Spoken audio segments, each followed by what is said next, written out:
Dalam sayembara itu, Nyimas Gandasari menantang para pembesar di wilayah Kesultanan Cirebon untuk bertarung dengannya.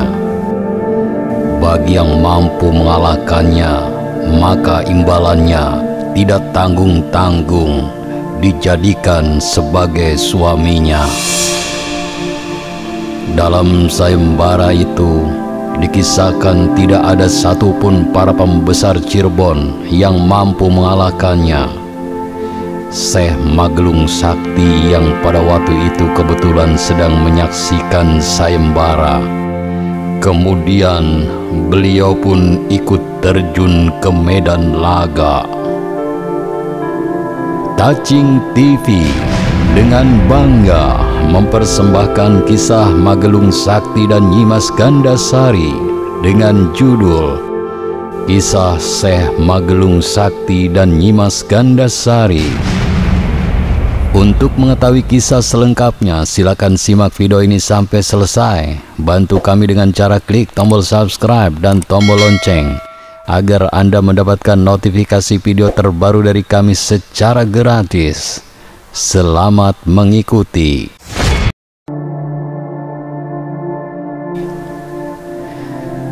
Assalamualaikum warahmatullahi wabarakatuh. Batur sedulur sekampung, Syekh Magelung Sakti dalam cerita dan tradisi Cirebon disebutkan sebagai seorang laki-laki Mesir yang gondrong sejak lahir. Sumber lain ada yang menyatakan dari negeri Syam. Beliau dikisahkan berkelana dari satu tempat ke tempat yang lain demi untuk mencari seseorang yang mampu memotong rambut gondrongnya itu. Ia sendiri dan bahkan guru-gurunya tidak mampu memotong rambut panjangnya. Kasus Syekh Magelung Sakti ini mirip dengan kasus bocah gimbal di lereng Gunung Dieng, di mana rambut bocah gimbal tersebut tidak boleh sembarangan memotongnya. Sebab jika dipotong dengan tanpa perhitungan yang matang bisa menyebabkan sakit atau bahkan bisa menyebabkan kegimbalan rambut bocah yang bersangkutan semakin menjadi-jadi. Tidak ada kejelasan mengenai siapa nama asli dari Syekh Magelung Sakti ini. Namun dalam sumber lain menyebut Syarif Syam.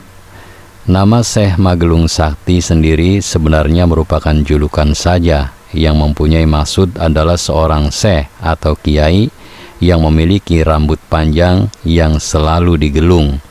Dan karena rambut panjangnya tersebut kebal atau tidak mampu dicukur, maka untuk kemudian dikatakan sakti. Kelainan yang dialami oleh Syekh Magelung Sakti ini pada nyatanya membuat beliau tidak nyaman. Dari rasa ketidaknyamanannya itu, beliau kemudian meninggalkan negeri Mesir untuk berkelana mencari seseorang yang sanggup memotong rambutnya. Namun setiap negeri yang ia datangi belum ada satu orang pun yang sanggup dan bisa memotong rambut panjangnya itu.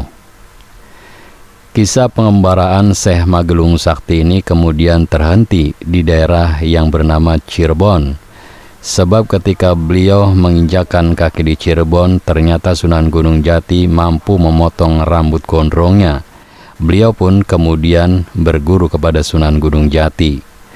Setelah menjadi murid Sunan Gunung Jati, Syekh Magelung Sakti dikisahkan banyak membantu kemajuan Kesultanan Cirebon.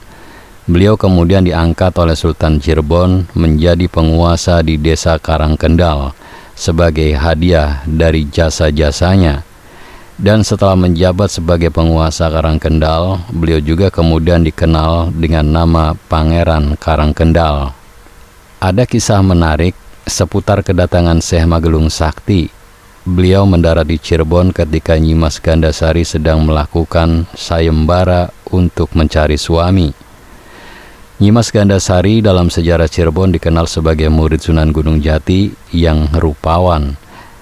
Selain rupawan, beliau juga dikisahkan mewarisi ilmu agama dan kedikjayaan dari gurunya. Akan tetapi beliau selama hidupnya memilih menjadi perawan sunti. Pernah memang suatu ketika Nyimas Gandasari mengadakan sayembara dalam bentuk duel adu kesaktian untuk mencari suami, tapi tidak ada satupun yang mampu menandinginya. Dalam sayembara itu, Nyimas Gandasari menantang para pembesar di wilayah Kesultanan Cirebon untuk bertarung dengannya. Bagi yang mampu mengalahkannya, maka imbalannya dijadikan sebagai suaminya. Dalam sayembara ini dikisahkan tidak ada satupun para pembesar Cirebon yang mampu mengalahkannya. Syekh Magelung Sakti yang pada waktu itu kebetulan sedang menyaksikan sayembara ini, kemudian beliau ikut terjun ke medan laga. Beliau pun dikisahkan mampu mengalahkan Nyimas Gandasari. Kesaktian Nyimas Gandasari sebenarnya bukan tanpa tanding. Terbukti dari dikalahkannya Nyimas Gandasari oleh seorang pemuda gondrong dari Mesir ini. Namun pemuda gondrong tersebut rupanya bukan tipe pria idamannya. Karena merasa Syekh Magelung Sakti sebagai tamu yang tadi undang, Nyimas Gandasari menolak untuk dinikahi Syekh Magelung Sakti, meskipun ia mampu mengalahkannya. Dalam masa-masa kisruh inilah, kemudian Sunan Gunung Jati yang tidak lain merupakan guru dari Nyimas Gandasari datang untuk menengah-nengahi.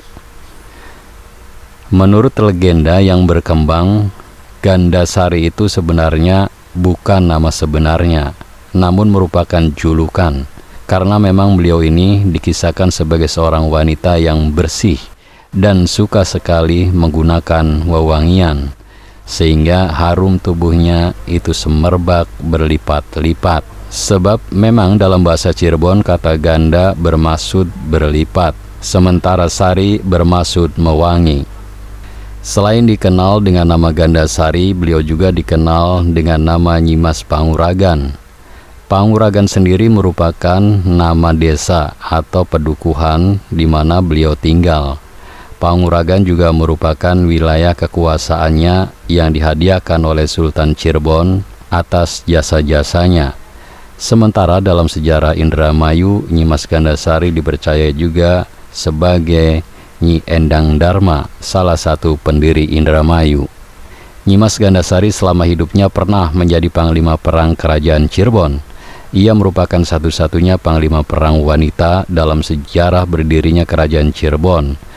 Jasanya yang paling menonjol bagi kedikjayaan Cirebon adalah keberhasilannya membobol benteng pertahanan kerajaan Sunda Galuh, sehingga berkat jasanya itu Cirebon kemudian dapat menaklukkan Galuh.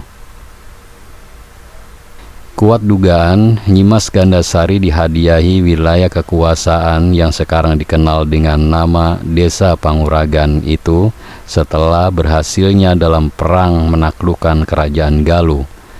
Nyimas Gandasari juga dikisahkan tidak memiliki suami. Oleh karena itu, hingga sekarang beliau tidak mempunyai keturunan atau pewaris. Begitulah memang pilihan hidup Nyimas Gandasari lebih nyaman menjadi seorang perawan sunti, meski beliau dianugerahi wajah nan rupawan. Sampai saat ini, makam atau kuburan Nyimas Gandasari dapat ditemui di Desa Panguragan, Kabupaten Cirebon. Makamnya selalu ramai dikunjungi oleh para peziarah dari berbagai daerah di wilayah Cirebon. Dari pertemuan pertama antara Syekh Magelung Sakti dan Sunan Gunung Jati inilah kemudian peristiwa pemotongan rambut Syekh Magelung Sakti itu dilakukan. Syekh Magelung kagum akan kesaktian Sunan Gunung Jati dan akhirnya memohon untuk diterima menjadi muridnya. Syekh Magelung Sakti dalam sejarah Cirebon dikenal sebagai salah satu panglima perang Kesultanan Cirebon awal. Ada berbagai versi mengenai asal-usul tokoh ini. Ada yang menyatakan dari negeri Syam, ada juga yang menyatakan berasal dari negeri Mesir. Selepas Syekh Magelung berjasa ikut membantu menyebarkan Islam di tanah Pasundan dan juga ikut dalam berbagai pertempuran menghadapi kerajaan Pajajaran, Syekh Magelung Sakti dianugerahi wilayah kekuasaan di Desa Karangkendal. Oleh karena itu, selain dikenal dengan nama Syekh Magelung Sakti, tokoh ini juga dikenal dengan nama Pangeran Karangkendal. Selepas beberapa lama memerintah Karangkendal dan memasuki usia senja, Syekh Magelung Sakti dikabarkan wafat Dalam naskah Mertasinga, kewafatan Syekh Magelung Sakti didahului oleh kisah absennya Syekh Magelung Sakti dari pertemuan-pertemuan yang dilangsungkan di Gunung Jati. Syekh Magelung Sakti dalam beberapa kali tidak mengikuti rapat-rapat pemerintahan yang dilaksanakan di Gunung Jati. Oleh karena itu, Sunan Gunung Jati merasa kehilangan.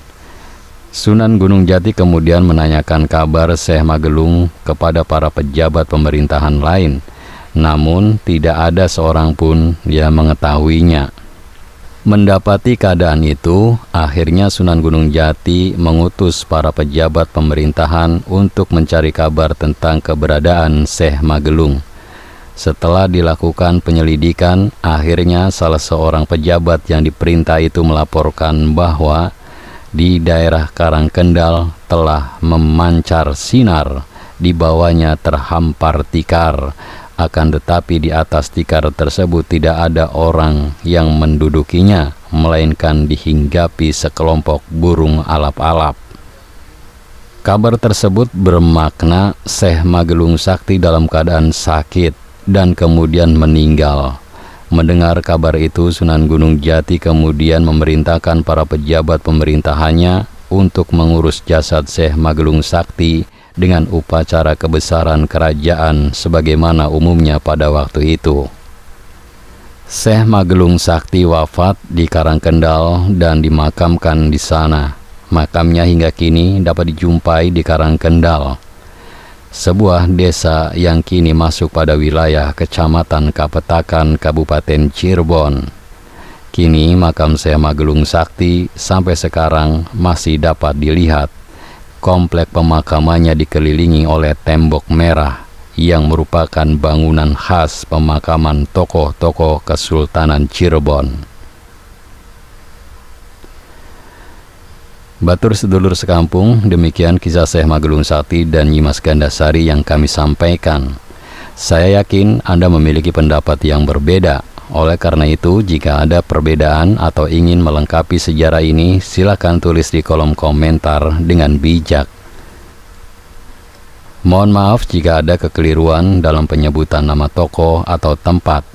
Terima kasih telah menonton video ini sampai selesai.